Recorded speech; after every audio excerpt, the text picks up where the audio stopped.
Hi there, and welcome to this day in history for May 27th. May 27th is the 147th day of the year in the Gregorian calendar, 148th in leap years, with 218 days remaining to the end of the year. Today's word is heteroclite. Heteroclite as a noun means a person who is unconventional, a maverick. A word that is irregularly formed. And as an adjective, it means deviating from the ordinary rule, eccentric. There's also a use for it in grammar, which means irregularly inflected. Heteroclite comes to us from words that mean essentially to lean differently.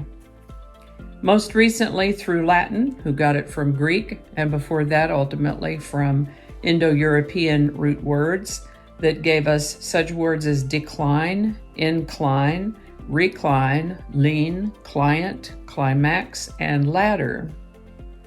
Earliest documented use of the word heterocline is 1580. And with that, we're going to start in the year 1703, when Tsar Peter the Great founded the city of St. Petersburg in Russia. This is the birthday of businessman and financier Jay Gould, born May 27, 1836. To simply call him a businessman and financier is to grossly understate his impact on history. Jay Gould was an American railroad magnate and financial speculator, generally identified as one of the robber barons of the Gilded Age.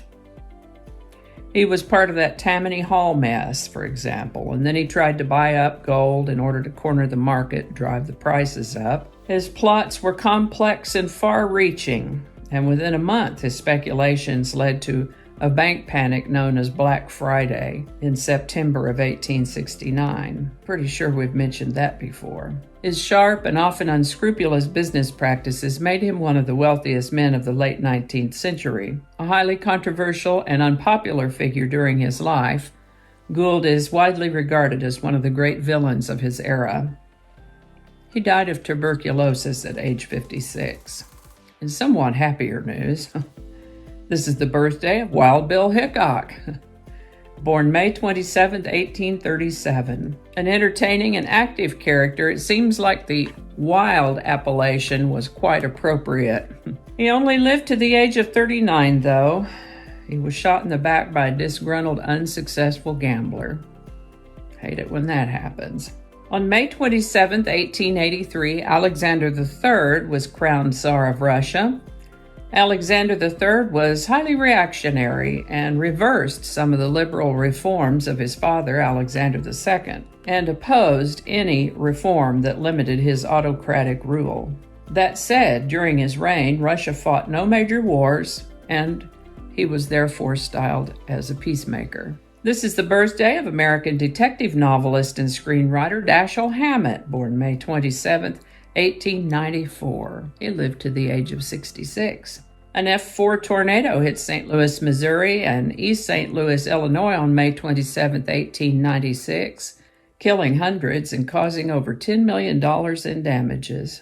This is the birthday of environmentalist and author Rachel Carson, born May 27, 1907. Perhaps best known for her book Silent Spring, she lived to the age of 56. This is the birthday of American actor Vincent Price, born May 27, 1911. Interesting character. He had a degree in art history and was also a gourmet cook in addition to his acting career. He lived to the age of 82.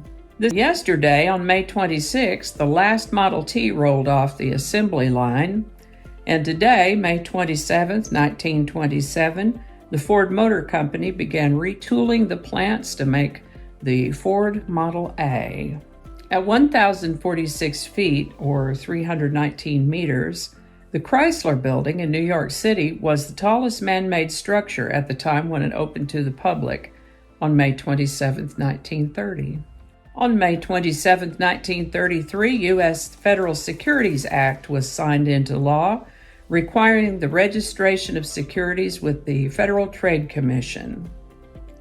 Now, securities would include shares of corporate stock or mutual funds, bonds, stock options, such as that.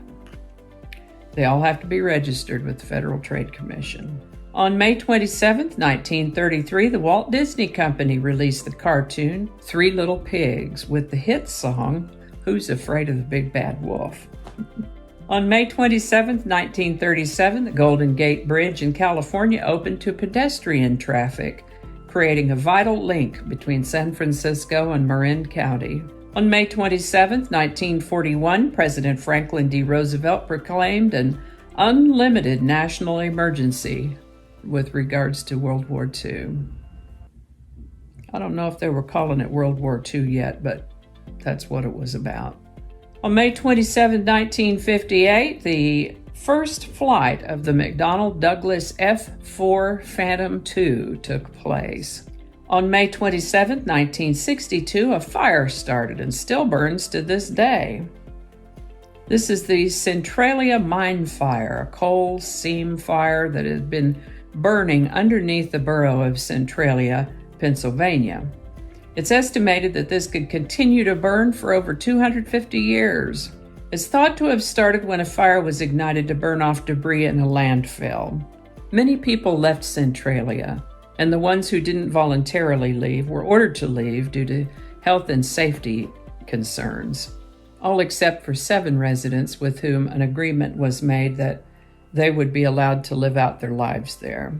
In 1976, Australians voted in favor of a constitutional referendum granting the Australian government power to make laws to benefit Indigenous Australians and count them in a national census. And I think that's going to do it for us today. Thank you so much for watching. Consider subscribing if you haven't already. Feel free to share this video with the link in your email, messaging, or social media.